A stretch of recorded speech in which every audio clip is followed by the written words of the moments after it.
You're listening to the Corbett Report.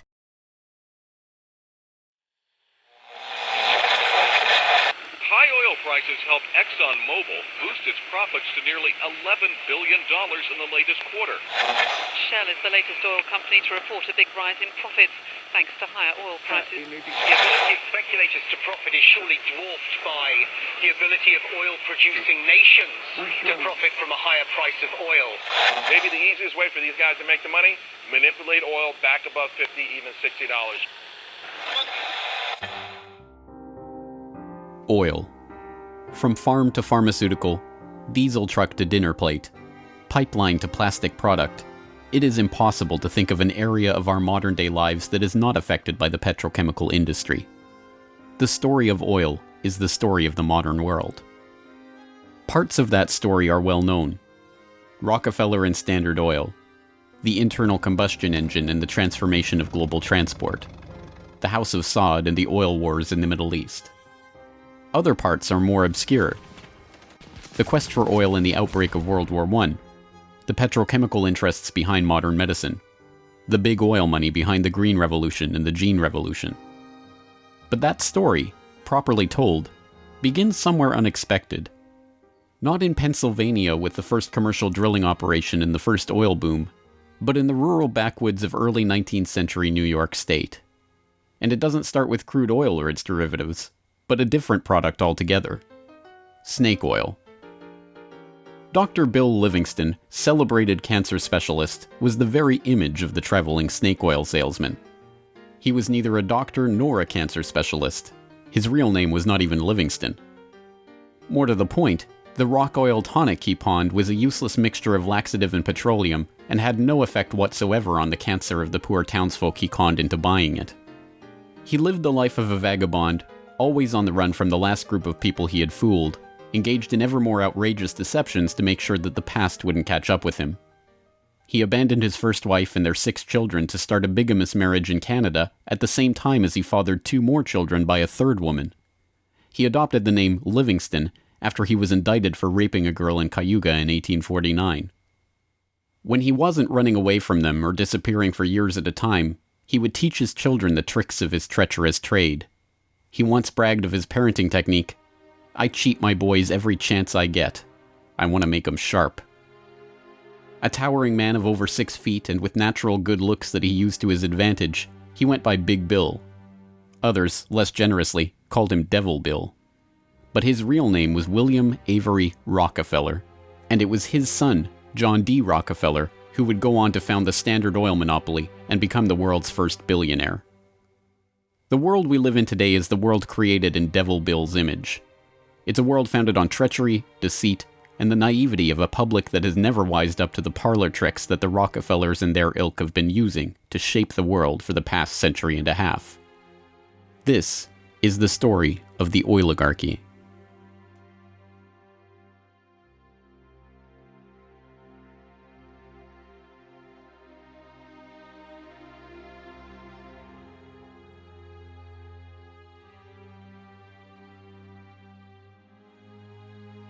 Titusville, 1857. A most unlikely man alights from a railway car into the midst of this sleepy western Pennsylvania town on the shores of Oil Creek. Colonel Edwin Drake. He's from the Pennsylvania Rock Oil Company, and he's here on a mission to collect oil. Like Dr. Bill, Drake isn't really a colonel. The title is bestowed on him by George Bissell and James Townsend, a lawyer and a banker who started the Pennsylvania Rock Oil Company after they discovered they could distill the region's naturally occurring Seneca oil into lamp oil or kerosene. Drake is actually an unemployed railroad conductor who talked himself into a job after staying at the same hotel as Bissell the year before. Calling him a colonel, it is hoped, will help win the respect of the locals. The locals think he's crazy anyway. Seneca oil is indeed plentiful, bubbling out of seeps and collecting in the creek, but other than as a cure-all medicine or grease for the local sawmill's machinery, it's hardly seen as something valuable. In fact, it can be a downright nuisance, contaminating brine wells that supply Pittsburgh's booming salt industry. Still, Drake has a task to complete: finding a way to collect enough oil to make the distillation of Seneca oil into lamp oil profitable. He tries everything he can think of. The Native Americans had historically collected the oil by damming the creek near a seep and skimming the oil off the top. But Drake can only collect 6 to 10 gallons of oil a day this way, even when he opens up extra seeps. He tries digging a shaft, but the groundwater floods in too quickly. By the summer of 1859, he's desperate. Drake is running out of ideas, Bissell and Townsend are running out of patience, and, most importantly, the company is running out of funds. He turns to Uncle Billy Smith, a Pittsburgh blacksmith who had experience drilling brine wells with steam-powered equipment. They get to work drilling down through the shale bedrock to reach the oil. It's maddeningly slow work, with the crude equipment struggling to get through 3 feet of bedrock a day. By August 27th, they've drilled down 69.5 feet. Drake has used the last of his funds, and Bissell and his partners have decided to close up the operation. On August 28th, they strike oil.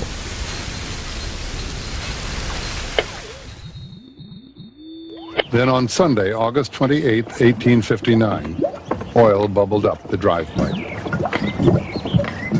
Uncle Billy and his son Sam bailed out several buckets of oil.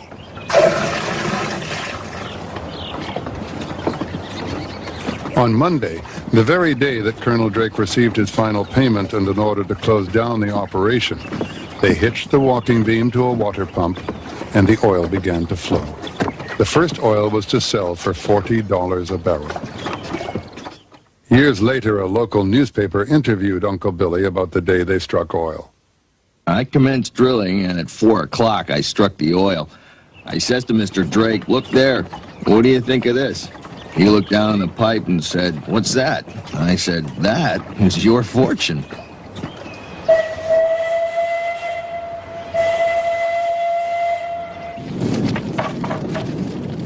Drake's well proved that by drilling for it, oil could be found in abundance and produced cheaply. Overnight, a whole new industry was born.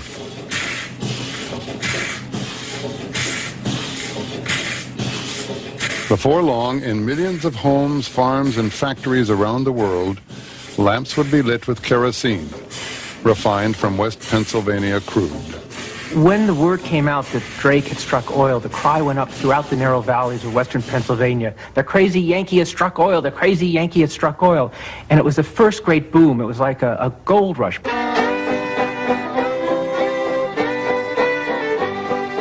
Down in Pennsylvania, there is plenty oil, they say. Petroleum, petroleum, we must all have some.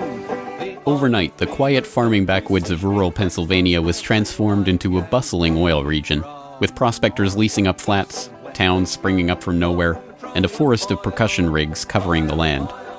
The first oil boom had arrived. Already poised to make the most of this boom was a young up-and-coming bookkeeper in Cleveland with a head for numbers, John Davison Rockefeller.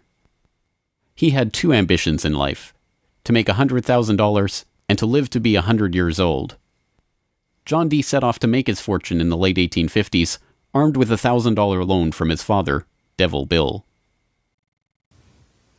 Grandfather never finished high school and went to Cleveland, having borrowed $1,000 from his father to start business, paid 9% interest on it, incidentally. And he read about the oil business just beginning and got interested and came to realize that it was a very volatile business at the time. In 1863, seeing the oil boom and sensing the profits to be made in the fledgling business, Rockefeller formed a partnership with fellow businessmen Maurice B. Clark and Samuel Andrews, a chemist who had built an oil refinery but knew little about the business of getting his product to market. 2 years later, the shrewd John D. bought out his partners for $72,500 and, with Andrews as partner, launched Rockefeller and Andrews. By 1870, after 5 years of strategic partnerships and mergers, Rockefeller had incorporated Standard Oil. The story of the rise of Standard Oil is an oft-told one. In a move that would transform the American economy, Rockefeller set out to replace a world of independent oilmen with a giant company controlled by him. In 1870, begging bankers for more loans, he formed Standard Oil of Ohio. The next year, he quietly put what he called Our Plan, his campaign to dominate the volatile oil industry, into devastating effect. Rockefeller knew that the refiner with the lowest transportation cost could bring rivals to their knees. He entered into a secret alliance with the railroads called the South Improvement Company. In exchange for large, regular shipments, Rockefeller and his allies secured transport rates far lower than those of their bewildered competitors. By 1879, when Rockefeller is 40, he controls 90% of the oil refining in the world. Within a few years, he will control 90% of the marketing of oil and a third of all of the oil wells. So this very young man controls what is not only a national but an international monopoly in a commodity that is about to become the most important strategic commodity in the world economy. By the 1880s, the American oil industry was the Standard Oil Company, and Standard Oil was John D. Rockefeller. But it wasn't long until a handful of similarly ambitious and well-connected families began to emulate the Standard Oil success story in other parts of the globe. One such competitor emerged from the Caucasus in the 1870s, where Imperial Russia had opened up the vast Caspian Sea oil deposits to private development. Two families quickly combined forces to take advantage of the opportunity. The Nobels, led by Ludwig Nobel and including his dynamite-inventing, prize-creating brother Alfred, and the French branch of the infamous Rothschild banking dynasty, led by Alphonse Rothschild. In 1891, the Rothschilds contracted with M. Samuel & Co., a Far East shipping company headquartered in London and run by Marcus Samuel, to do what had never been done before: ship their Nobel-supplied Caspian oil through the Suez Canal to East Asian markets. The project was immense. It involved not only sophisticated engineering to construct the first oil tankers to be approved by the Suez Canal Company, but the strictest secrecy. If word of the endeavor was to get back to Rockefeller through his international intelligence network, it would risk bringing the wrath of Standard Oil, which could afford to cut rates and squeeze them out of the market. In the end, they succeeded, and the first bulk tanker, the Murex, sailed through the Suez Canal in 1892 en route to Thailand. In 1897, M. Samuel & Co. became the Shell Transport and Trading Company. Realizing that reliance on the Rothschild Nobel Caspian oil left the company vulnerable to supply shocks, Shell began to look to the Far East for other sources of oil. In Borneo, they ran up against Royal Dutch Petroleum, established in The Hague in 1890 with the support of King William III of the Netherlands, to develop oil deposits in the Dutch East Indies. The two companies, fearing competition from Standard Oil, merged in 1903 into the Asiatic Petroleum Company, jointly owned with the French Rothschilds, and in 1907 became Royal Dutch Shell. Another global competitor to the Standard Oil throne emerged in Iran at the turn of the 20th century. In 1901, millionaire socialite William Knox D'Arcy negotiated an incredible concession with the King of Persia: exclusive rights to prospect for oil throughout most of the country for 60 years. After 7 years of fruitless search, D'Arcy and his Glasgow-based partner, Burma Oil, were ready to abandon the country altogether. In early May of 1908, they sent a telegram to their geologist telling him to dismiss his staff, dismantle his equipment, and come back home. He defied the order, and weeks later, struck oil. Burma Oil promptly spun off the Anglo-Persian Oil Company to oversee production of Persian oil. The British government took 51% majority control of the company's shares in 1914 at the behest of Winston Churchill, then First Lord of the Admiralty, and survives today as BP. The Rothschilds and Nobels, the Dutch royal family, the Rockefellers. These early titans of the oil industry and their corporate shells pioneered a new model for amassing and expanding fortunes hitherto unheard of. They were the scions of a new oligarchy, one built around oil and its control, from wellhead to pump. But it was not just about money. The monopolization of this, the key energy resource of the 20th century, helped secure the oligarchs not just wealth, but power over the lives of billions. Billions who came to depend on black gold for the provision of just about every aspect of their daily lives. In the late 19th century, however, it was by no means certain that oil would become the key resource of the 20th century. As cheap illumination from the newly commercialized light bulb began to destroy the market for lamp oil, the oligarchs were on the verge of losing the value from their monopoly. But a series of lucky strikes was about to catapult their fortunes even further. The very next year after the commercial introduction of the light bulb, another invention came along to save the oil industry. German engineer Carl Benz patented a reliable two-stroke internal combustion engine. The engine ran on gasoline, another petroleum byproduct, and became the basis for the Benz Motorwagen that, in 1888, became the first commercially available automobile in history. And with that stroke of luck, the business that Rockefeller and the other oligarchs had spent decades consolidating was saved. But more luck was needed to ensure the market for this new engine. In the early days of the automobile era, it was by no means certain that gas-powered cars would come to dominate the market. Working models of electric vehicles had been around since the 1830s, and the first electric car was built in 1884. By 1897, there was a fleet of all-electric taxis shuttling passengers around London. The world land speed record was set by an electric car in 1898. By the dawn of the 20th century, electric cars accounted for 28% of the automobiles in the United States. The electrics had advantages over the internal combustion engine. They required no gear shifting or hand cranking, and had none of the vibration, smell, or noise associated with gasoline-powered cars. Lady Luck intervened again on January 10, 1901, when prospectors struck oil at Spindletop in East Texas. The gusher blew 100,000 barrels a day and set off the next great oil boom, providing cheap, plentiful oil to the American market and driving down gas prices. It wasn't long before the expensive, low-range electric engines were abandoned altogether, and big, loud, gas-guzzling engines came to dominate the road, all fueled by the black gold that Standard Oil, Shell, Gulf, Texaco, Anglo-Persian, and the other oil majors of the time were drilling, refining, and selling. Perhaps John D's greatest stroke of luck, however, was not supposed to be luck at all.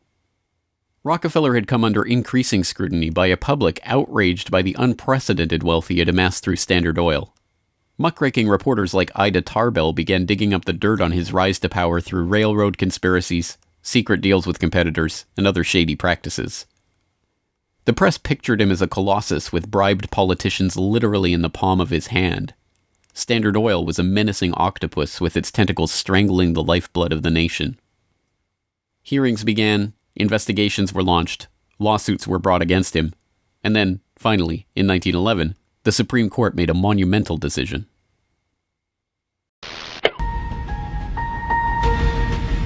On May 15, 1911, the Supreme Court of the United States declared that Standard Oil was a monopoly in restraint of trade and should be dissolved.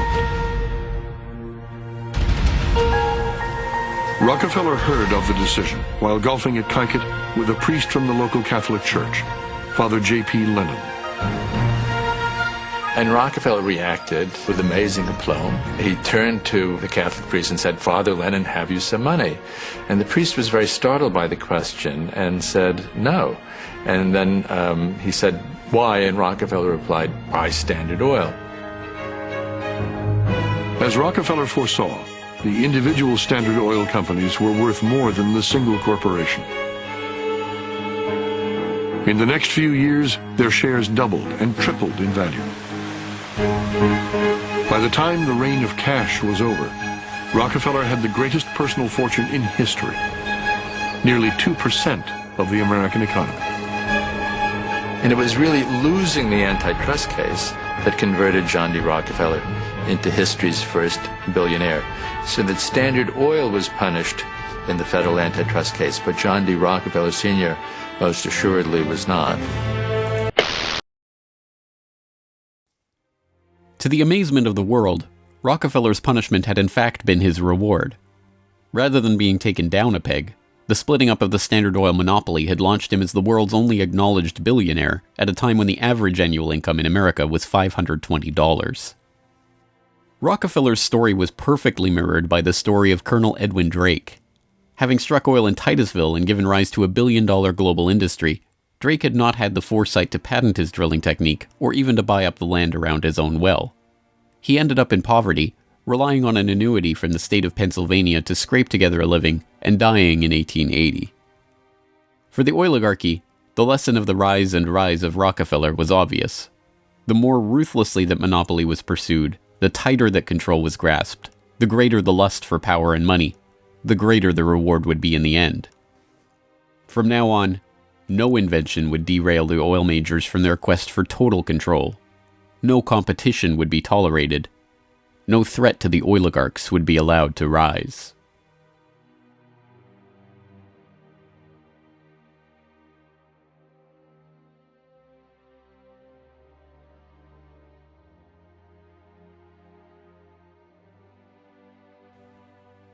When asked how he could justify the treachery and deceit with which he had pursued the creation of the Standard Oil monopoly, John D. Rockefeller is reputed to have said, "Competition is a sin." This is the mentality of the monopolist, and it is this justification, framed as religious conviction, that drove the oligarchs to so ruthlessly eliminate anyone who would dare rise up as a pretender to their throne. Ironically, it was the competition between the oligarchs in the early 20th century that helped give rise to an early external threat to their empire: alcohol fuel.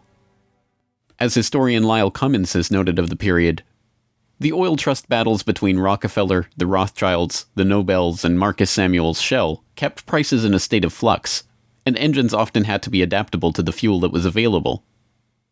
In many areas where oil wasn't available, the alternative was alcohol.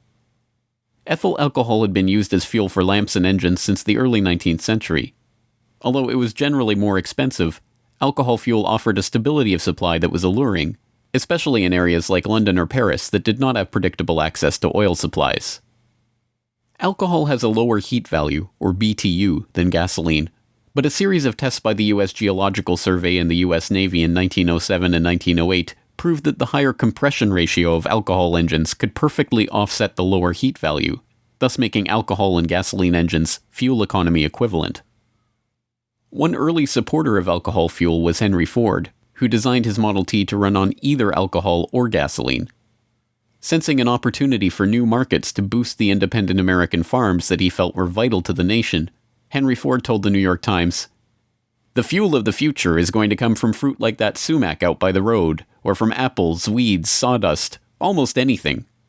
There is fuel in every bit of vegetable matter that can be fermented." Farmers, looking to capitalize on this, lobbied for the repeal of a $2.08 per gallon alcohol tax that had been imposed to help pay for the Civil War. They were aided by those who saw fuel alcohol as a way to break the oligarchs' monopoly. In support of a bill to repeal the alcohol tax, President Teddy Roosevelt told the U.S. Congress in 1906, "The Standard Oil Company has, largely by unfair or unlawful methods, crushed out home competition. It is highly desirable that an element of competition should be introduced by the passage of some such law as that which has already passed the House, putting alcohol used in the arts and manufactures upon the free list."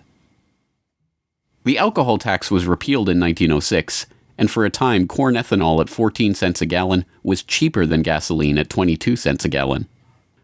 The promise of cheap, unpatentable, unmonopolizable fuel production open to anyone with raw vegetable matter and a still, swept the nation.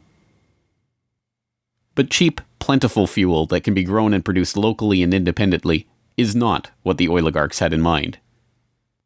A 1909 USGS report comparing gas and alcohol engines had noted that a significant point in alcohol fuel's favor was that there were fewer restrictions on alcohol engines. For the oligarchs, the answer was simple: find a way to place greater restrictions on alcohol engines. Thankfully for them, the answer to their problem was already gaining popular support. In the 19th century, America had a drinking problem. By 1830, the average American over 15 years old drank 7 gallons of pure alcohol per year, 3 times higher than today's average. This led to the first anti-alcohol movements in the 1830s and 1840s, and the formation of the Prohibition Party in 1869, and the Women's Christian Temperance Union in the 1870s. The movement enjoyed widespread and growing support, but had few political successes. Maine flirted with prohibition by outlawing the sale and manufacture of liquor in 1851, but the ban only lasted 5 years.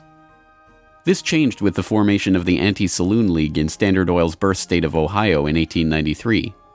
The ASL was started by John D. Rockefeller's longtime personal friend Howard Hyde Russell, and was bankrolled in part by generous annual donations from Rockefeller himself. The ASL, with Rockefeller's backing, quickly became the driving force behind a national movement to outlaw the production and sale of alcohol. Rockefeller was a teetotaler himself, not from moral concern, but because he was afraid that good cheer among friends would lead to his downfall in business. Stephen Harkness, one of the silent partner investors in Standard Oil and a director in the company until his death, had caught Rockefeller's eye when he made a fortune buying up whiskey in advance of a new excise tax that he had been tipped about and selling it at a huge profit after the tax kicked in. No, Rockefeller and Standard Oil were not concerned about the moral state of the nation, except as far as it impacted their bottom line. But when Prohibition did come in 1920, it had an interesting side effect. Although it didn't ban the use of ethanol as a fuel directly, it did lead to increasingly burdensome restrictions, requiring producers to add petroleum products to their ethanol to make it poisonous before it could be sold. Alcohol fuel, now completely unable to compete with gasoline, was abandoned altogether by the automobile industry. Another existential threat to the vast fortunes of the early oligarchs was to require an even greater effort at social engineering: public transportation. By the end of World War I, private car ownership was still a relative rarity. Only 1 in 10 Americans owned a car. Rail was still the transportation of choice for the vast majority of the public, and city dwellers in most major cities relied on electric trolley networks to transport them around town. In 1936, General Motors formed a front company, National City Lines, along with Firestone Tire and Standard Oil of California, to implement a process of bustitution, scrapping streetcars and tearing up railways to replace them with GM's own buses running on Standard Oil-supplied diesel. The plan was remarkably successful. As historian and researcher F. William Engdahl notes in Myths, Lies, and Oil Wars, by the end of the 1940s, GM had bought and scrapped over 100 municipal electric transit systems in 45 cities and put gas-burning GM buses on the streets in their place.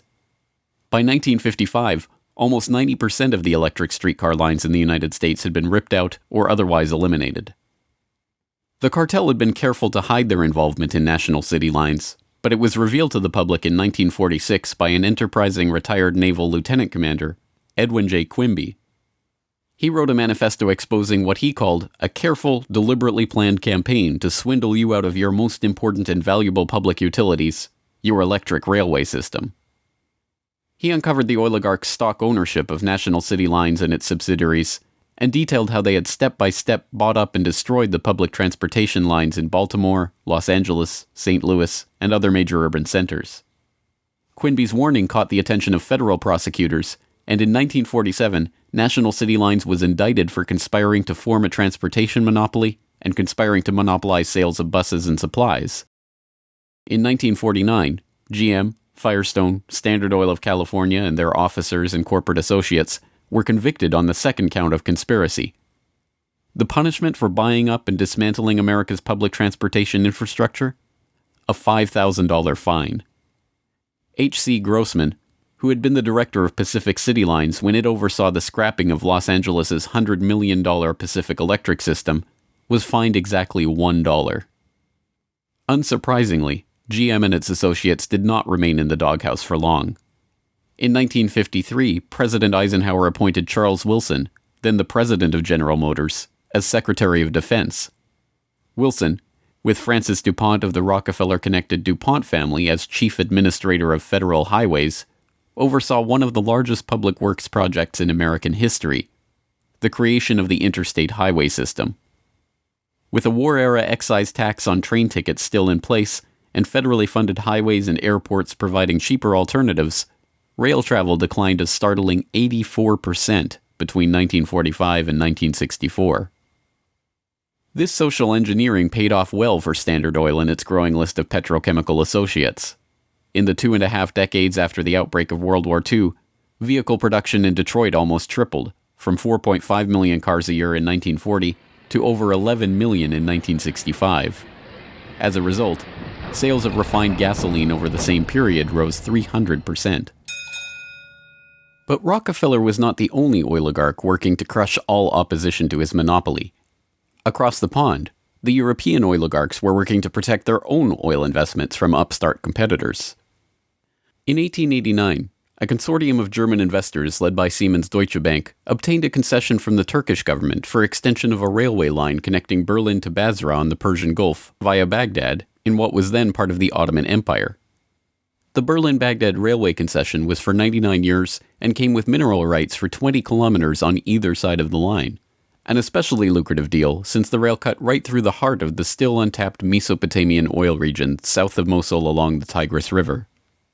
For the powers behind the British Empire, concerned with the military rise of Germany, this deal was unacceptable. Well, Germany, in the end of the 19th century, was looking for outlets for its exports, its industrial exports, as the German economy was growing like China is growing in the last 30 years. And they decided that Turkey would be an ideal strategic trade partner for Germany. And Georg von Siemens, one of the directors of Deutsche Bank, came up with a strategy to extend a railway from Berlin all the way down to Baghdad, which was then part of the Ottoman Empire, Baghdad in Iraq today, near the Persian Gulf. And German military began training the Turkish military. The German industry began investing in Turkey. They saw a huge potential market to begin bringing Turkey into the 20th century economically. Well, Deutsche Bank also negotiated mineral rights. I think it was 20 kilometers on either side of the railway. And it was already known in 1914 that Mosul and these other areas contained huge petroleum deposits. Well, why is that significant? At the end of the century, 19th century, Jack Fisher, the Lord of the Admiralty and the head of the Royal Navy, advocated the conversion of the British Navy from coal-fired to oil-fired, that it would have a qualitative strategic improvement in their every aspect of warship design. And since Britain didn't know that they had any oil back then, they went to Persia and swindled the Shah at that time out of oil rights in Persia. They went to Kuwait and backed a coup d'etat of the Al-Sabah family to be a British pawn. And they literally wrote a contract with him that nothing that Kuwait does with the outside world will be done without approval of the British governor. And Kuwait was known to have oil and lying right on the Persian Gulf. Well, the British looked at this railway plan of the Germans going right down to Baghdad and said, my God, you can put soldiers on rail cars and bring them down and threaten the oil lifeline of the British Navy. This is a strategic move by the Germans. It also would make Germany independent of the British control of the seas. The British oligarchs, including the British Crown with its hidden controlling stake in Anglo-Persian oil and the Rothschilds merchant Marcus Samuel at Royal Dutch Shell, sought to counter this German threat to their commercial and strategic interests. They used Armenian-born, naturalized British citizen Calouste Gulbenkian, the architect of the Royal Dutch Shell merger, in order, as he later recalled, to see British influence get the upper hand in Turkey against the Germans. If that was his task, it was a remarkable success. In 1909, the British set up the Turkish National Bank, which was Turkish in name only. Founded by London banker Sir Edward Castle and with directors like Hugo Baring of the Barings banking family, Castle himself, and Gulbenkian, the bank set up the Turkish Petroleum Company in 1912. Formed explicitly to exploit the petroleum-rich oil fields of Iraq, then part of the Ottoman Empire, Gulbenkian brokered a deal that forced Deutsche Bank, with its 40-kilometer concessions along the oil-rich Baghdad railway line, into a junior partnership in the company.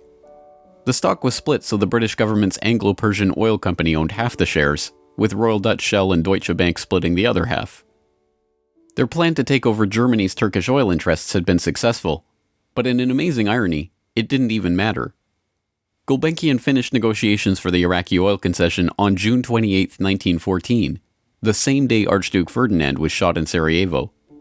An alliance the British had been brokering for years to constrain the rising German threat, an alliance involving France and Russia, kicked into motion, and the world was engulfed in war.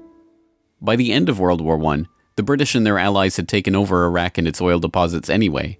Germany had been completely cut out, and Gulbenkian, their scheming servant, received 5% of all oil field proceeds in the newly minted country. As the century wore on, the oil industry grew beyond the control of the handful of families that had dominated it since its inception. Oil deposits were located around the globe, and the resources of entire nation-states were marshaled to control them. Now, threats to the oligarchs and their interests required multilateral, multinational responses, and the consequences of those deals were felt worldwide. The story of the oil shock of 1973, as it has been delivered to us by the history books, is well known. By the late 1960s, the nation relied on imported oil to keep the economy strong. Then, in the early 1970s, oil-dependent America's nightmares came true.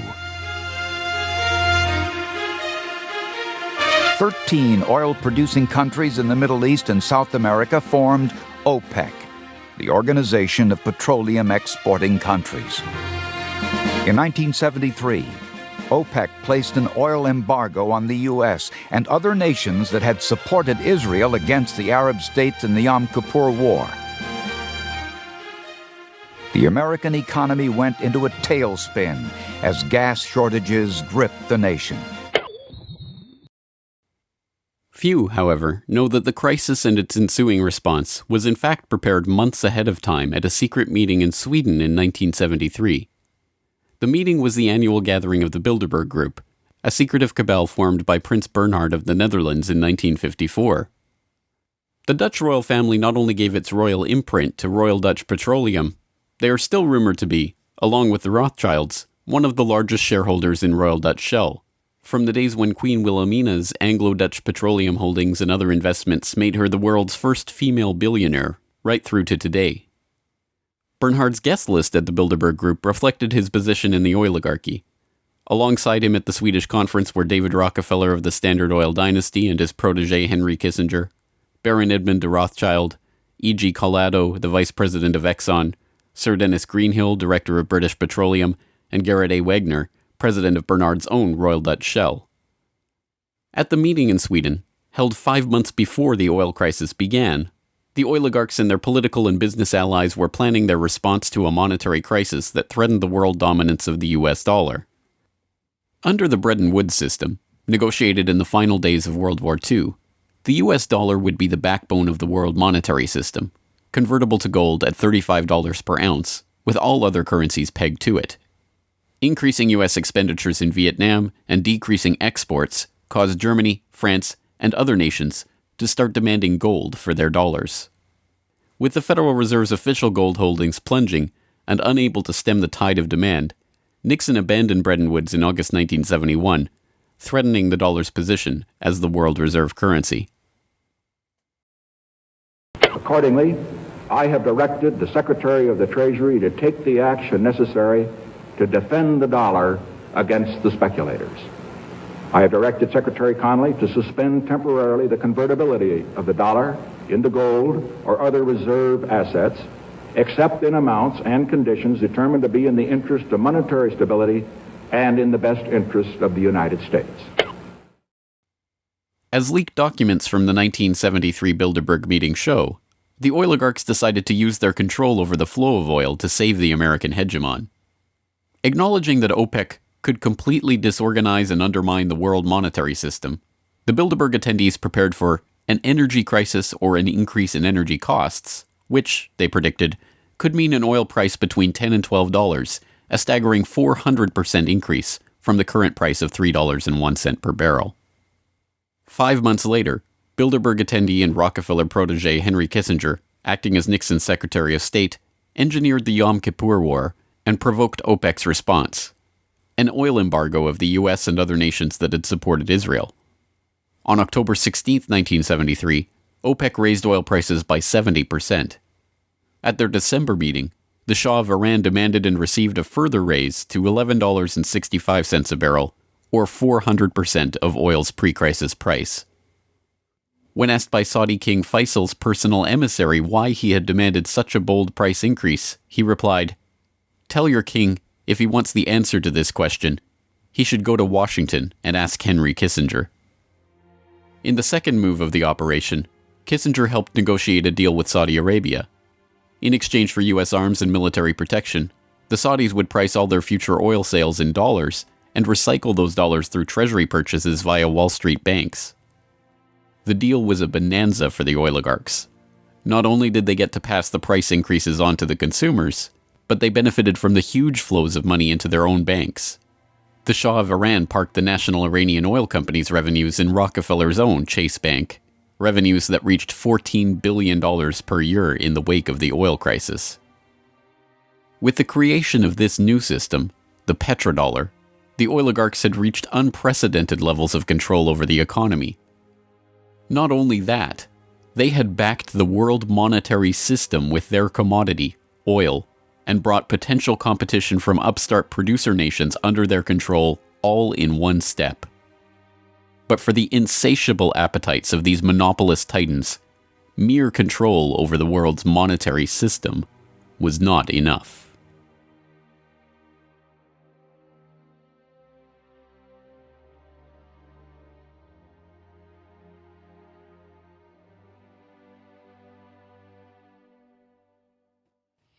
In the 19th century, railroad conspiracies and predatory pricing had been enough to assure the oligarchs' monopoly. But by the time that the British Crown, the Dutch royal family, the Rothschilds, and the other European oligarchs began opening up the Middle East and the Far East to oil exploration in the early 20th century, the goal was no longer to maximize profits or control the oil industry. It was not even to control international diplomacy. It was to control and shape the world itself, its resources, its environment, and its people. In order to achieve this goal, the oligarchy would need a facelift. In the current age, with the Rockefeller name now more likely to be associated with Rockefeller Plaza or Rockefeller University than Standard Oil, it is difficult to understand just how hated John D. was in his own day.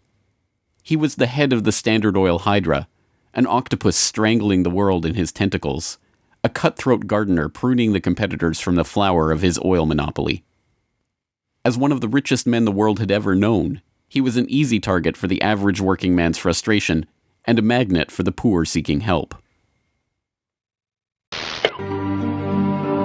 He received on average 50 to 60,000 letters a month asking for help. Dozens of people followed him in the street. Literally, crowds stood around the Standard Oil offices, waiting for him to come out. Little children, painfully thin, crying in the street and so on. Rockefeller felt overwhelmed. Besieged by the downtrodden, despised by the working man, hounded by Ida Tarbell and the muckraking press, John D. had the mother of all PR problems. The answer was simple: invent the PR industry.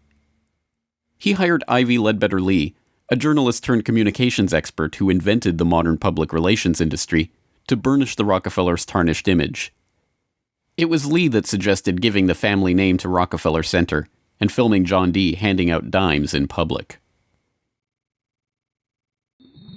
An early master of public relations, Lee used the media which the muckrakers had used to disgrace Rockefeller to turn him into a sympathetic figure.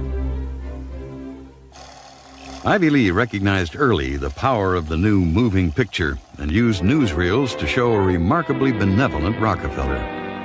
I am very grateful to you and to a host of people who are so kind and good to me all the time. Why? Because you're so good to everybody. Yes, you are. As Ivy Lee began to kind of control his public image, he became oddly a kind of American character. And people kind of warmed to him in a bizarre sort of way. It was like having Frankenstein on the loose walking around New York City or something like that, with a cane and a long hat. Although this plane never takes off, this photo opportunity was presented as Senior's first flight. Perhaps Ivy Lee's most brilliant public relations move was the casting of Rockefeller as the man who gave out dimes. Don't you give a dime, Mr. Rockefeller?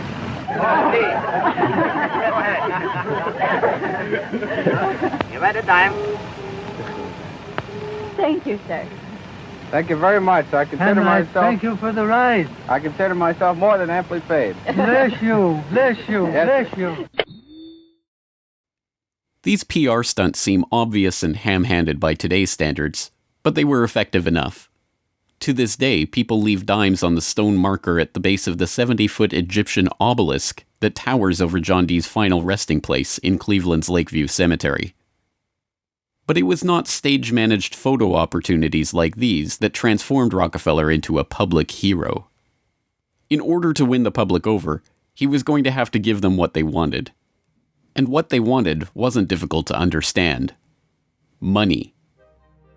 But just as his father, Devil Bill, had taught him to do in all his business dealings, Rockefeller made sure to get the better end of the bargain. He would donate his great wealth to the creation of public institutions, but those institutions would be used to bend society to his will. As every would-be ruler throughout history has realized, society has to be transformed from the ground up.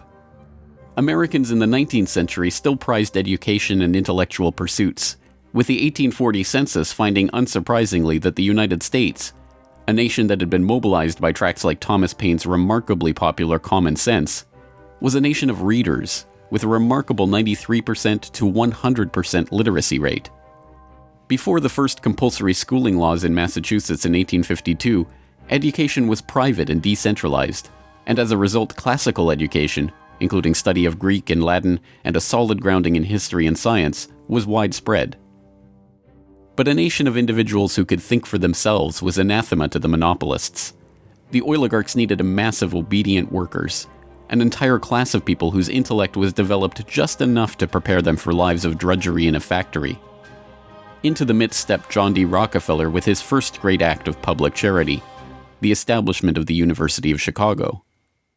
He was aided in this task by Frederick Taylor Gates, a Baptist minister that Rockefeller befriended in 1889 and who would go on to be John Dee's most trusted philanthropic advisor. Gates would go on to write a short tract, The Country School of Tomorrow, that laid out the Rockefeller plan for education.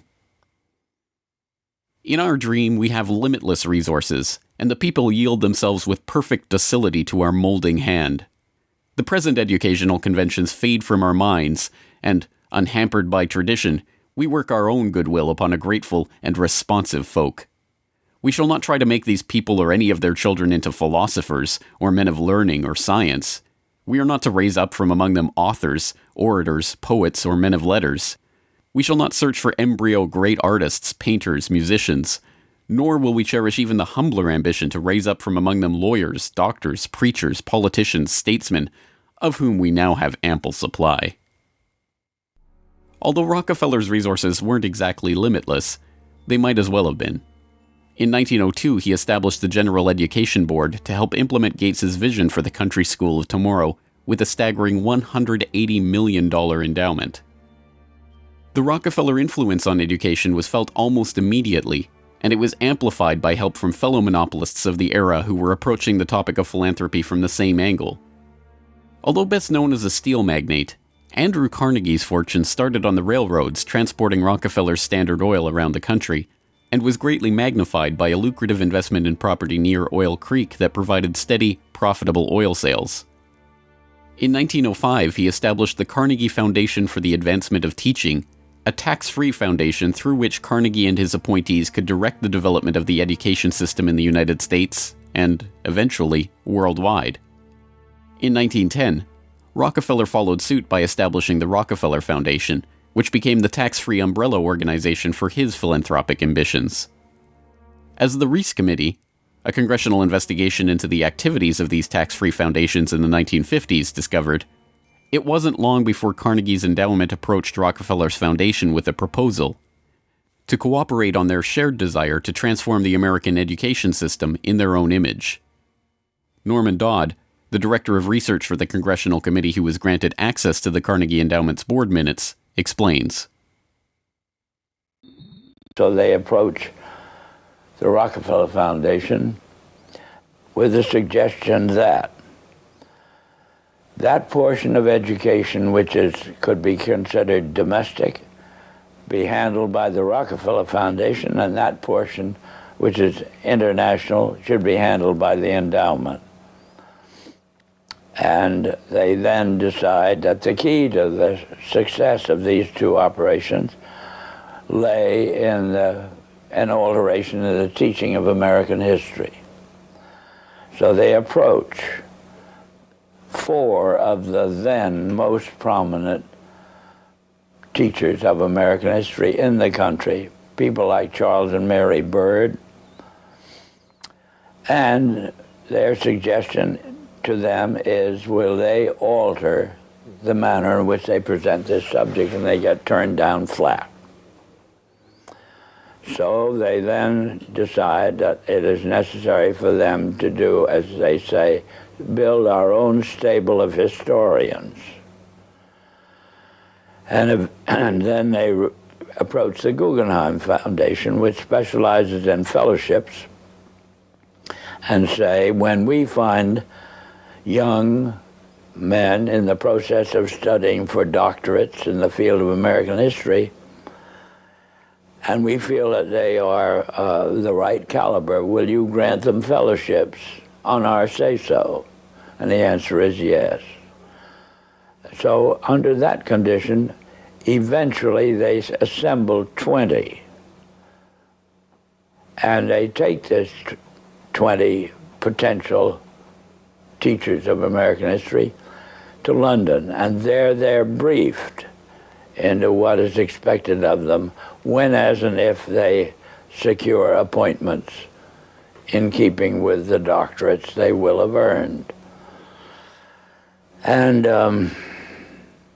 that group of 20 historians ultimately becomes the nucleus of the American Historical Association. And then toward the end of the 1920s, the endowment grants to the American Historical Association $400,000 for a study of our history in a manner which points to what can this country can it look forward to in the future. And that culminates in a 7-volume study, the last volume of which is, of course, in essence, a summary of the contents of the other 6. And the essence of the last volume is the future of this country belongs to collectivism administered with characteristic American efficiency. With this base for transformation firmly established, the Rockefeller Foundation and like-minded organizations embarked on a program so ambitious that it almost defies comprehension. They transformed the practice of medicine. As usual, the oligarchs that funded this change were also there to profit from it, and once again, John D. took his cue from Devil Bill's example. William Rockefeller had called his brand of snake oil Nujol for New Oil, and Standard Oil spun off Nujol as a laxative under their Stanco subsidiary. Manufactured on the same premises as Flit, an insecticide also derived from Standard Oil's byproducts, Nujol sold at the druggist for 28 cents per 6-ounce bottle. It cost Standard Oil less than 1/5 of a cent to manufacture. Pharmaceuticals provided a lucrative new opportunity for the oligarchs, but in a turn-of-the-century America that was still largely based on naturopathic, herbal remedies, it was a tough sell. The oligarchy went to work changing that. In 1901, John D. established the Rockefeller Institute for Medical Research. The institute recruited Simon Flexner, a pathology professor at the University of Pennsylvania, to serve as its director. His brother, Abraham, was an educator who was contracted by the Carnegie Foundation to write a report on the state of the American medical education system. His study, the Flexner Report, along with the hundreds of millions of dollars that the Rockefeller and Carnegie Foundations were to shower on medical research in the coming years, resulted in a sweeping overhaul of the American medical system. Naturopathic and homeopathic medicine, medical care focused on unpatentable, unmarketable natural remedies and cures, was now dismissed as quackery. Only drug-based allopathic medicine requiring expensive medical procedures and lengthy hospital stays was to be taken seriously.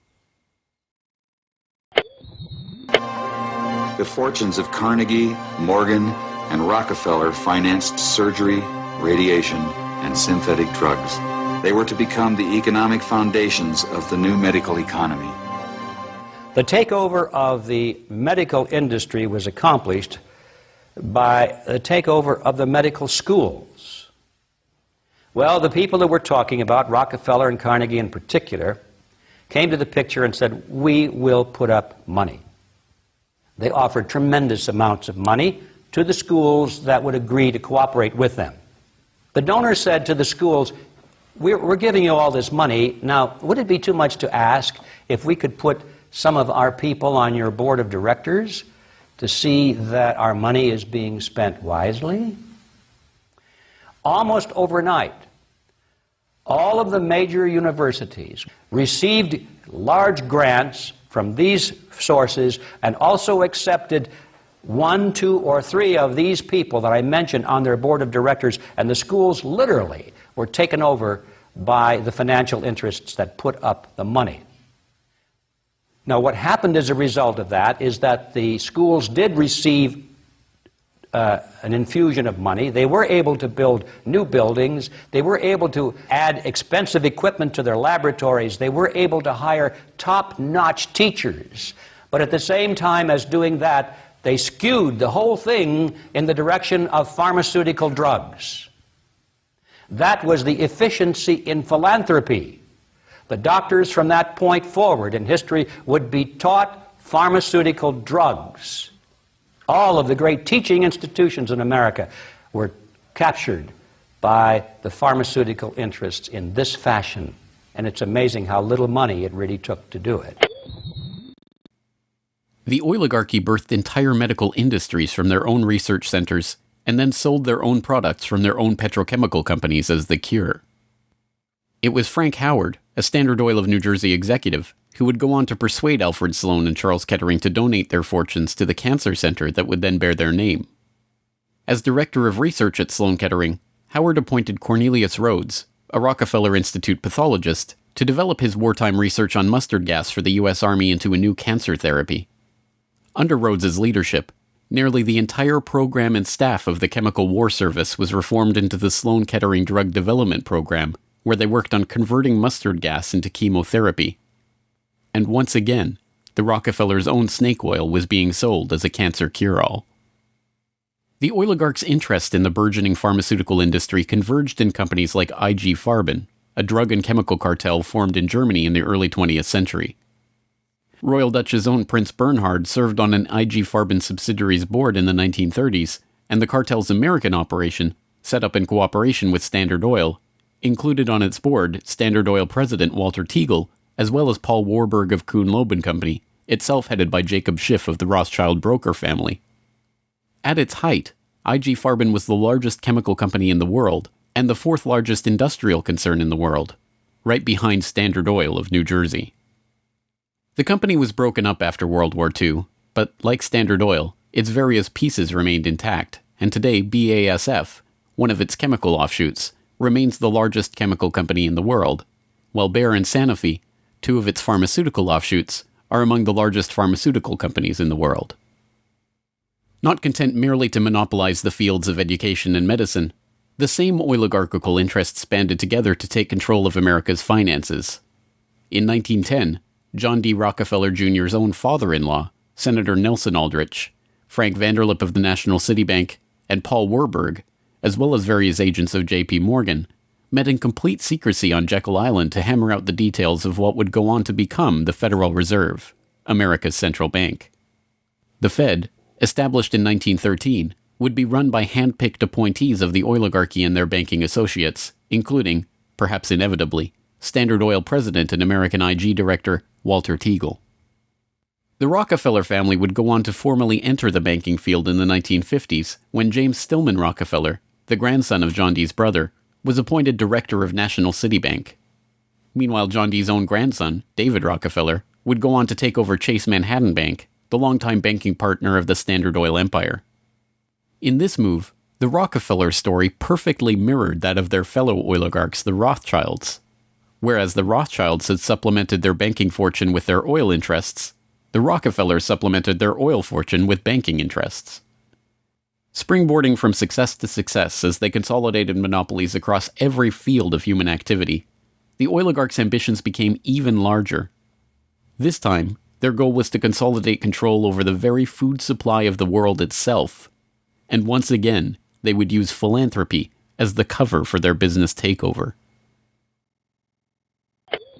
The Green Revolution began in 1943 when plant geneticist Norman Borlaug and a team of researchers arrived on Mexican soil. His goal was to improve agricultural techniques and biotechnological methodologies, which in turn would help alleviate starvation and improve the living quality of developing nations. Creating new genetically modified strains of wheat, rice, maize, and other crops, Borlaug planned to win the battle against world hunger. The hope was that these new crops and farming techniques would rescue third world countries from the brink of starvation. That's exactly what happened. The agricultural innovations brought to the poverty-stricken countries gave the farmers the skills and resources necessary to sustain themselves. This triggered a chain of events that would allow these once struggling nations to survive. Agricultural exports soared in quantity and diversity and allowed the countries to become self-sufficient. As the genetically modified crops thrived, farmers were able to use their increased income to purchase newer and superior farming machinery. This increase in revenue made farming easier, more reliable, and more efficient. The Green Revolution led to the modernization of agriculture and has had a profound social, economic, and political impact on the world. The Mexican government turned to the Rockefeller Foundation in their endeavor to nourish Mexico through agriculture. Norman Borlaug, needless to say, was a researcher for the Rockefeller Foundation, and the Green Revolution, for whatever increase in yields it brought about, also created markets for the oligarchs' own interest in the petrochemical fertilizer industry and gave rise to the ABCD seed cartel of Archer Daniels Midland, Bunge, Cargill, and Louis Dreyfus. These companies, along with their associated interests in the food packaging and processing industry, formed the core of American agribusiness, a concept developed at Harvard Business School in the 1950s with the help of research conducted by Vasily Leontief for the Rockefeller Foundation. The American agribusiness giants shared a common goal: the transformation of third world agriculture into a captive market for their goods. From this perspective, the project was a runaway success. By the 1970s, the Rockefeller Standard Oil network and its cronies in the nitrogen fertilizer industry, including DuPont, Dow Chemical, and Hercules Powder, had broken into markets around the world, markets conveniently forced open for them by the U.S. government itself under President Johnson's Food for Peace program, which mandated the use of petrochemical-dependent agricultural technologies by aid recipients. Unable to afford these new technologies themselves, the impoverished Third World beneficiaries of this revolution relied on loans from the International Monetary Fund and the World Bank, handled by Rockefeller's own Chase Manhattan Bank and guaranteed by the U.S. government. The real costs of the Green Revolution, economic, agricultural, and environmental, are seldom tallied. Access to these debt-financed petrochemical-dependent technologies exacerbated the difference between the rich landowning class and the landless peasants in countries like India, where land reform and abolition of usury were dropped from the political agenda after the Green Revolution took over. Even then, the revolution's main success, its increase in agricultural yields, has been oversold. Yield growth across India actually slowed after the introduction of agribusiness. The environmental destruction is even more devastating. An overview in the December 2000 edition of Current Science notes, the Green Revolution has not only increased productivity, but it has also produced several negative ecological consequences, such as depletion of lands, decline in soil fertility, soil salinization, soil erosion, deterioration of environment, health hazards, poor sustainability of agricultural lands, and degradation of biodiversity. Indiscriminate use of pesticides, irrigation, and imbalanced fertilization has threatened sustainability. The Rockefeller Foundation even acknowledges the critiques of the Green Revolution it funded into existence, insisting that current initiatives take into account lessons learned. Even so, The foundation continues to fund research and write reports on how to improve prospects for agribusiness investment in its target markets. As egregious as the Green Revolution was and continues to be, however, in many ways it was just the prelude to an even more ambitious project, the Gene Revolution. Now the project is not merely to monopolize the technologies, supplies, and chemical inputs for agriculture worldwide, but to monopolize the food supply itself through the replacement of the world's natural seeds with patentable, genetically modified crops. The players involved in this Gene Revolution are almost identical to the players in the Green Revolution, with IG Farben offshoots, Bayer Crop Science and BASF Plant Science, mingling with traditional oligarch associate companies like Dow AgroScience, DuPont Biotechnology, and, of course, Monsanto, all funded by the Rockefeller Foundation and fellow philanthropists at the Ford Foundation, the Bill and Melinda Gates Foundation, and like-minded organizations. The convergence of corporate, philanthropic, governmental, and intergovernmental interests in promoting GM crops around the world can be seen in the bewildering array of research institutes, industry associations, and consultative groups devoted to the case. The Rockefeller-funded International Rice Research Institute, the Rockefeller-Monsanto USAID Brainchild International Service for the Acquisition of Agribiotech Applications, the Rockefeller-Ford World Bank-created Consultative Group of International Agricultural Research, and dozens of other bland, benign-sounding organizations research and promote GM crops in target markets around the globe, with the profits ending up in the oligarchs' coffers. A representative example of this story is the agribusiness neocolonization of Argentina, where Monsanto ran an elaborate bait-and-switch to get the country hooked on its genetically modified Roundup-ready soybeans before demanding royalties on the crops that were by then already growing. DuPont then took over, magnanimously beginning a Protein for Life program to foist their own GM soybeans on the country's poor. The same scene has played itself out in country after country, where cartel-developed GM crops are foisted on emerging economies through food aid, usually during times of famine when those countries are especially vulnerable. Only a handful of countries like Zambia or Angola have outright rejected this GMO takeover of their food supply, generously subsidized by the US government to the benefit of the agribusiness cartel.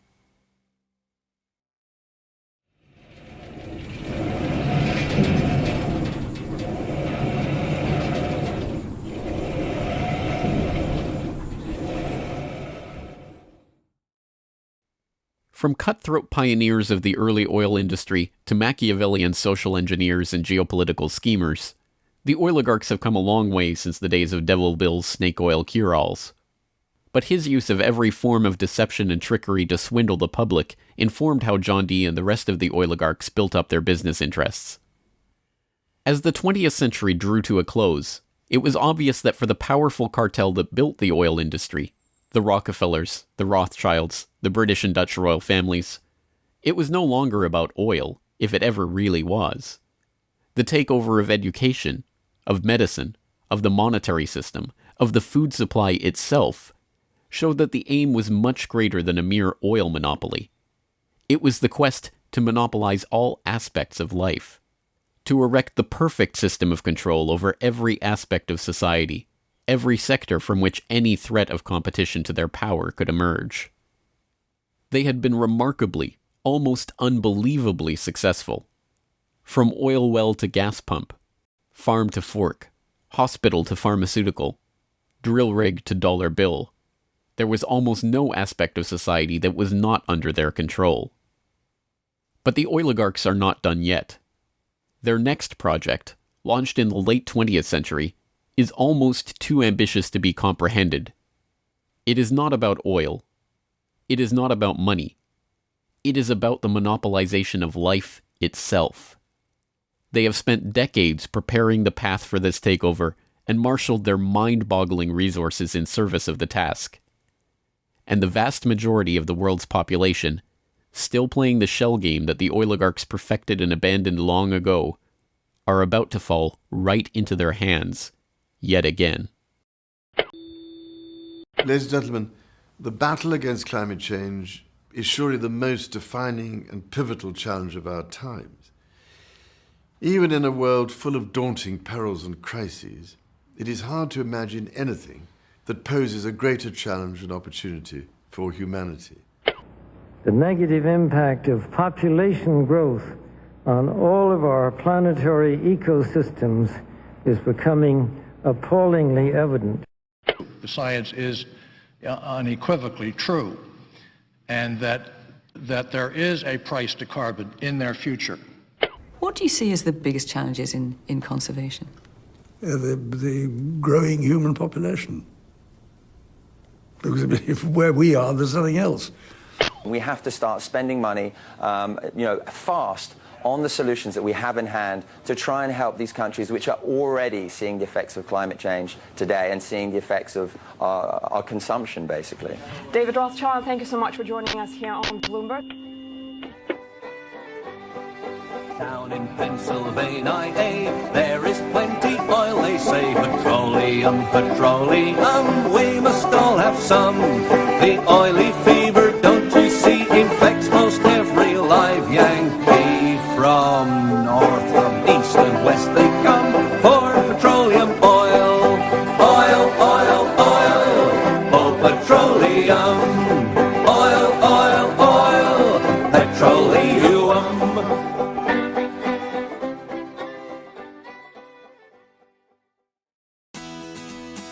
The Corbett Report is brought to you by the Corbett Report subscriber. A weekly newsletter featuring James Corbett's International Forecaster editorial, recommended reading and viewing, discounts on Corbett Report DVDs, and once a month, a subscriber-only video. Sign up today to start receiving your copy at corbettreport.com/support.